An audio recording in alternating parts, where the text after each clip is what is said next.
मनहूस, दिल दहला देने वाली कहानी।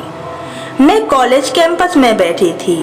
क्लास पूरे होने के बाद मैं अपनी सहेली के साथ बातें कर रही थी। मुझे रास्ते से जाते समय गायत्री दिखी।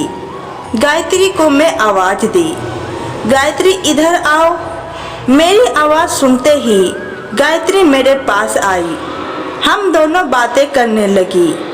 बातचीत के दौरान अचानक मुझे याद आया कि सुमन के आत्महत्या, इस बारे में गायत्री से जानना चाहिए। सुमन मेरी और गायत्री दोनों की यह बचपन की सहेली थी। गायत्री और सुमन दोनों एक दूसरे के पड़ोसी थे और मैं दूसरे गांव में रहती थी। भले ही सुमन की 3 बार शादी की गई, लेकिन उसने आत्महत्या क्यों की? ऐसा सवाल मुझे परेशान किए जा रहा था। दरअसल मैं अपनी प्यारी सहेली की आत्महत्या से बेहद दुखी थी। सुमन 9वीं कक्षा में थी, तब उसकी पहली शादी हुई। सुमन देखने में बहुत सुंदर थी। वह होशियार, शालीन और भविष्य के सपनों में रंगने वाली लड़की थी।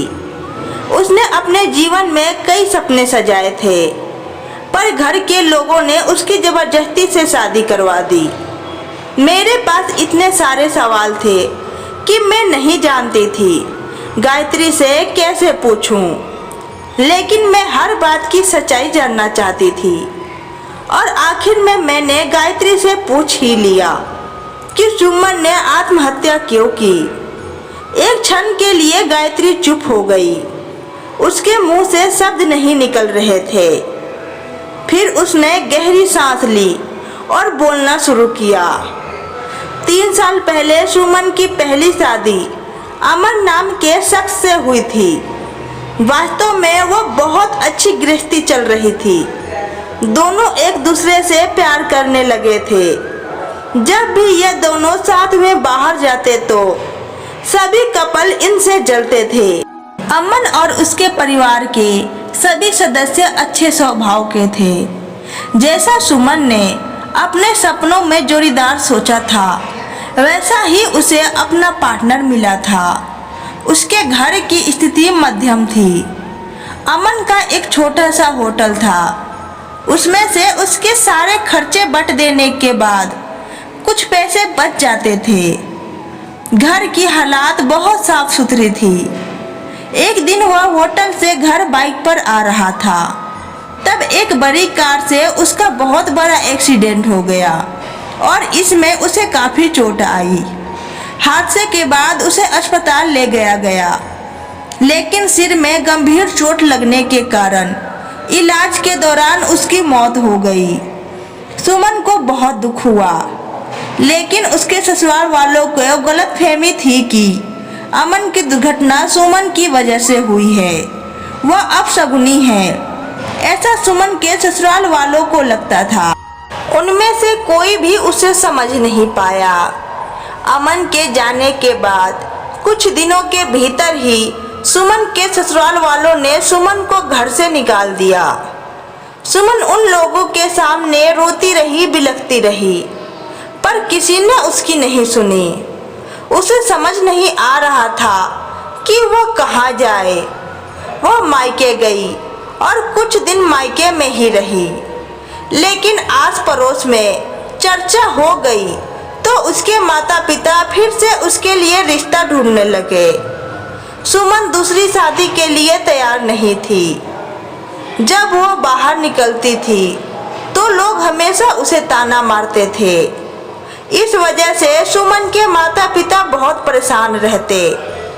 सुमन अपने माता पिता को परेशान देखकर शादी के लिए हाँ कर दी।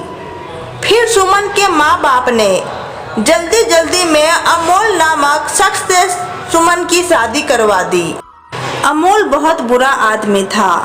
दारू पीता, कुछ काम धाम नहीं करता, चोरी करता, मारपीट करता। उसका रोजाना का यही काम था। इस सब से सुमन को बहुत दुख होता था, पर वो कुछ नहीं कहती थी। एक बार एक रात को वो देर से घर आया और जल्दी में घर में कुछ ढूंढने लगा। सुमन ने उससे पूछा, पर उसने कुछ कुछ भी नहीं बोला। उसे जो चीज चाहिए थी वह उसे मिली नहीं। इस वजह से वह वहां से बाहर चला गया। सुमन रात भर उसकी राह देखती रही, पर वो आया ही नहीं। दूसरे दिन पुलिस को उसका मृतदेह रास्ते के किनारे पड़ा हुआ मिला। उसका चाकू से किसी ने खून कर दिया था। यह खबर सुमन को पता चली तो उस पर दुखों का पहाड़ टूट पड़ा। कुछ दिनों तक वह अपनी ससुराल में रही, लेकिन बाद में ससुराल वालों ने उसे प्रताड़ित करना शुरू कर दिया। इस वजह से सुमन वापस अपने मायके आ गई, ना चाहते हुए भी, क्योंकि उसके पास कोई और रास्ता नहीं था। घर आकर कुछ दिन ऐसे ही बीत गए। हर दिन आ रहा था और जा रहा था, लेकिन सुमन की स्थिति वैसी ही थी। उसकी तरफ देखा नहीं जा रहा था। उसका परिवार उसकी स्थिति को सहन नहीं कर सके, इसलिए उन्होंने उसकी वापस शादी करने का फैसला किया। इसके लिए रिश्ता ढूंढने लगे। सुमन कुछ भी बोल नहीं रही थी, सब कुछ चुपचाप देख सुन रही थी, क्योंकि वो अंदर से टूट चुकी थी।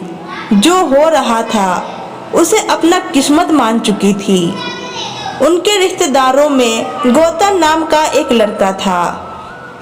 उसकी पहले से ही एक बार शादी हो चुकी थी और गौतम से सुमन की शादी करवा दी। शादी हुई और कुछ महीनों बाद सुमन को मालूम हुआ कि गौतम को कैंसर है।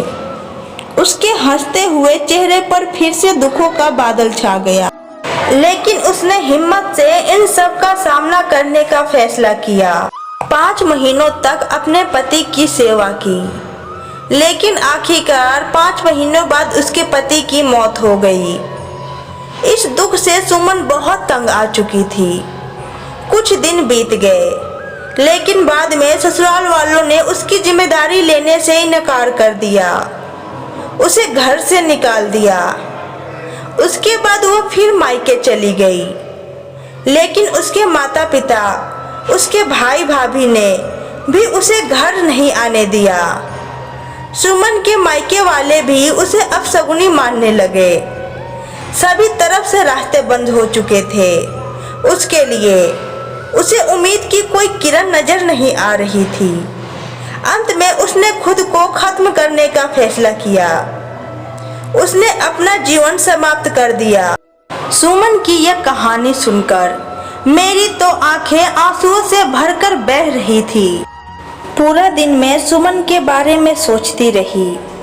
क्या इन तीनों घटनाओं में बेचारी सुमन का कोई दोस्त था? क्या उसके माँ बाप को सिर्फ उसकी शादी कर उसे हर बार किसी के पास भेजना सही था? वो उसे अपने पैरों पर खड़ा करने की कोशिश भी कर सकते थे।